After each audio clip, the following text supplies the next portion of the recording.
আসসালামু আলাইকুম ওয়া রাহমাতুল্লাহ। প্রিয় দর্শক মণ্ডলী, আজকে আমরা আলোচনা করব প্লাস্টার নিয়ে।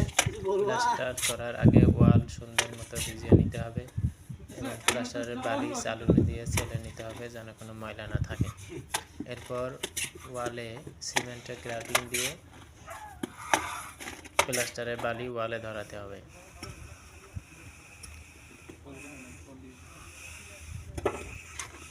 এরপর মিস্ত্রিরা যেটাকে পাট্টা বা গজ বলে এটি দিয়ে ফিনিশিং করতে হবে এবং সমান করে নিতে হবে।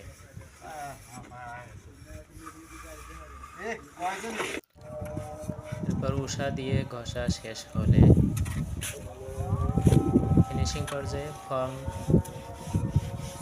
ও ফুল ঝাড়ুর কাজ।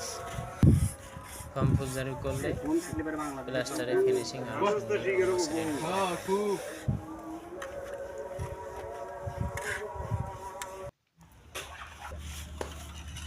এবং বাহিরের প্লাস্টার যদি হয় তাহলে নিচের দিকে নিট ফিনিশিং করে দিতে হবে।